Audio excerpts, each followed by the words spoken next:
नमस्कार, आदाब, मैं ऐश्वर्य यासिर। स्वागत है आप सभी का सियासत टीवी के साउथ इंडिया एक्सप्रेस में। अब देखते हैं मुख्य समाचार।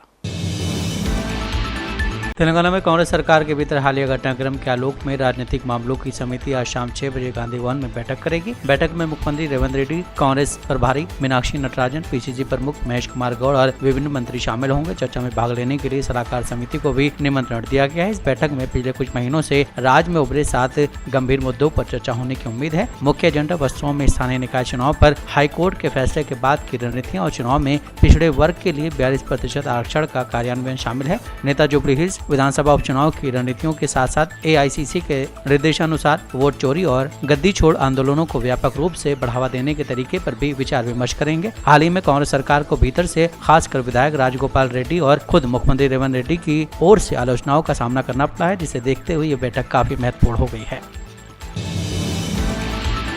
उपराष्ट्रपति चुनाव को लेकर विपक्षी गठबंधन इंडिया के उम्मीदवार जस्टिस बी सुदर्शन रेड्डी ने सभ्य प्रतियोगिता की जरूरत बताई है। उन्होंने कहा कि सीपी राधाकृष्णन और मेरे बीच कुछ भी व्यक्तिगत नहीं है, हम कभी एक दूसरे से मिले भी नहीं, इसलिए मैं चाहता हूं कि ये एक सभ्य प्रतियोगिता हो, व्यक्तियों के बीच नहीं बल्कि दो अलग अलग विचारधाराओं के बीच। उन्होंने कहा कि मैं चाहता हूं कि भारत में हाल के दिनों में हुए सबसे सभ्य चुनाव में से एक हो, इसमें कोई कटुता नहीं है, कोई व्यक्तिगत आरोप नहीं हो, किसी व्यक्ति पर कोई टिप्पणी नहीं, क्योंकि उस उच्च संवैधानिक पद पर बैठने के इच्छुक व्यक्ति को वही करना चाहिए जो वो कहता है। बी सुदर्शन रेड्डी ने कहा कि मुझे किसी विचारधारा को पसंद या नापसंद करने का कोई अधिकार नहीं है, लेकिन जिस तरह से आरएसएस काम करता है उससे मेरे गंभीर मतभेद हैं। मैं एक उदार संवैधानिक लोकतांत्रिक व्यक्ति हूँ। मैं धर्मनिरपेक्षता, सामाजिक न्याय और बाबा साहब की बंधुत्व की विचारधारा में विश्वास करता हूँ।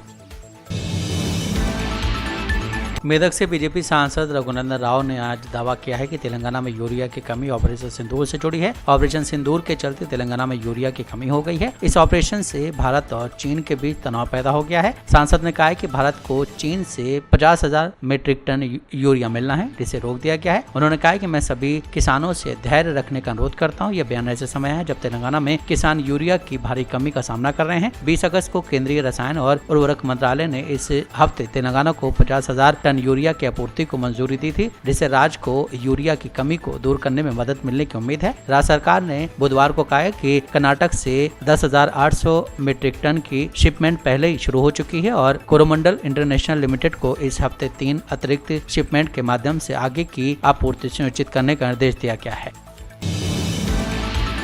वेटरन कम्युनिस्ट लीडर और भारतीय कम्युनिस्ट पार्टी के पूर्व महासचिव सुधाकर रेड्डी का 83 साल की उम्र में शुक्रवार की रात को निधन हो गया। सांस लेने में दिक्कत होने के बाद उनका हैदराबाद की गच्चीबावली स्थित केयर अस्पताल में इलाज चल रहा था। चिकित्सकीय देखभाल के बावजूद देर रात उम्र संबंधी बीमारियों की वजह से उनका निधन हो गया। 1988 में सुधाकर रेड्डी नलगोंडा निर्वाचन क्षेत्र से लोकसभा के लिए चुने गए थे। 2004 में उसी निर्वाचन क्षेत्र से एक बार फिर सांसद बने। 2000 में उन्हें संयुक्त आंध्र प्रदेश के लिए सीपीआई राज्य सचिव और राष्ट्रीय कार्यकारी समिति का सदस्य नियुक्त किया गया था। सुधाकर रेड्डी ने तेलंगाना राज्य आंदोलन के दौरान महत्वपूर्ण भूमिका निभाई। शुरुआत में सीपीआई ने क्षेत्र के पिछड़ेपन को दूर करने के लिए विशेष पैकेजों का समर्थन किया, लेकिन उनके नेतृत्व में पार्टी ने माना कि एक अलग राज्य एकमात्र समाधान है। तेलंगाना के मुख्यमंत्री रेवंत रेड्डी ने उनके निधन पर गहरा दुख व्यक्त किया, उनके परिवार के प्रति हार्दिक संवेदना व्यक्त की है। साथ ही बीआरएस के प्रमुख और तेलंगाना के पूर्व मुख्यमंत्री के चंद्रशेखर राव ने भी उनके निधन पर शोक व्यक्त किया और सुधाकर रेड्डी को तेलंगाना की धरती का सच्चा सपूत बताया। उन्होंने अपना जीवन पीड़ितों के कल्याण के लिए समर्पित कर दिया और तेलंगाना आंदोलन के दौरान महत्वपूर्ण भूमिका निभाई। सुधाकर रेड्डी के पार्थिव शरीर को रविवार सुबह 10 बजे पार्टी कार्यकर्ताओं और जनता के सम्मान के लिए हैदराबाद में सीपीआई राज्य कार्यालय में रखा जाएगा।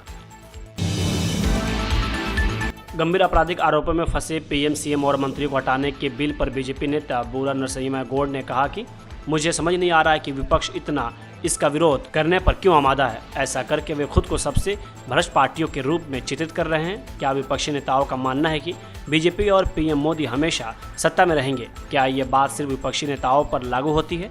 क्या विपक्ष को कभी सत्ता में आने की कोई उम्मीद नहीं है? इसका अनुविरोध करने के बजाय विपक्षी नेता जागे, आत्ममंथन करें और विधेयक का समर्थन करें। तेलंगाना में शुक्रवार को मारवाड़ी गो बैक बंद के आह्वान के दौरान हैदराबाद, सिकंदराबाद और आईटी हब साइबराबाद के शहरों में मारवाड़ी विरोधी विरोध को बड़ी प्रतिक्रिया नहीं मिली। शहर में दुकानें और व्यापारिक प्रतिष्ठान पूरे दिन खुले रहे, जिससे पता चलता है कि अभियान को बहुत कम समर्थन मिला है। हालांकि विभिन्न जिलों में मिश्रण प्रतिक्रिया हुई है। स्थानीय व्यापार संघों ने बंद के आह्वान में रैलियां निकाली। कई लोगों का मानना है कि मारवाड़ी व्यापारिक समुदाय निजाम काल के दौरान शहर में आए थे और आभूषण, अनाज और इलेक्ट्रॉनिक्स वस्तुओं पर अधिक जोर देने के साथ विभिन्न व्यवसायों को अपना रहे हैं। इतिहासकारों के मुताबिक राजस्थान में सूखे के उत्पन्न कृषि संकट के मद्देनजर शहर के पहले मारवाड़ी परिवार निजाम के आदेश पर हैदराबाद आए थे। हैदराबाद के उपलगुड़ा के श्री मल्लिकार्जुन नगर यूथ वेलफेयर एसोसिएशन ने आगामी गणेश चतुर्थी समारोह के लिए ऑपरेशन सिंदूर थीम वाली गणेश मूर्ति बनाई है। लगभग 6 लाख रुपए की लागत से स्थानीय कलाकारों द्वारा तैयार की गई इस मूर्ति में ब्रह्मोस S400 राइफल और एक सेना मॉडल थीम शामिल है। गणेश प्रतिमा को वायुसेना अधिकारी की तरह बनाया गया है। आयोजकों में से एक ने कहा है कि हम 20 मिनट का एक छोटा सा वीडियो भी बना रहे हैं। इस पूरी प्रक्रिया में हमें लगभग 10 लाख रुपए का खर्च आया है। मेरा एसोसिएशन का नाम मल्लिकार्जुन नगर यूथ वेलफेयर एसोसिएशन, ये ललिता बाग में उपगुड़ा के अंदर आता है, हैदराबाद ओल्ड सिटी में। ऑपरेशन सिंदूर कई के लिए चुन लिए कि अपना नारी शक्ति को पूरा वर्ल्ड को दिखाने के लिए खाली 2 औरत लोग जाके पाकिस्तान को अपना भारत का सत्ता क्या है बता के आए। सो है खाली 2 लोग जाके पाकिस्तान को ख़त्म करने के लिए भी तैयार था। खाली आधा घंटा से 45 मिनट के अंदर में ब्रह्मोस जो करने का था वो कर दिया। अपना सोफिया कुरैशी और योमिका सिंह जी जो करने का था कर दिया। खाली 2 हमारे नारी लोग जाके उतना करके काम करके आए। सो पूरा दुनिया को बताने के लिए और अपने सारे भारत लोगों को बताने के लिए हम इस बार ये ऑपरेशन सिंदूर चुन लिए। सो है इसमें स्पेशली ब्रह्मोस जो क्रूशियल रोल लिया था, उसमें वो 400 किलोमीटर तक भी हवा में ही उन जो भी आतंकीवाद और जो पाकिस्तान लोग मिसाइल छोड़े तो भी 400 किलोमीटर दूर तक भी उसको ट्रेस करके फाइंड आउट करके हवा में स्मैश करने का सत्ता था ब्रह्मोस को। वो सब जो देख के हम लोग अभी इंस्पायर होके मोदी साहब को और अपना भारत को अपना आर्मी को ले ये सिलेक्ट कर लिए। सो है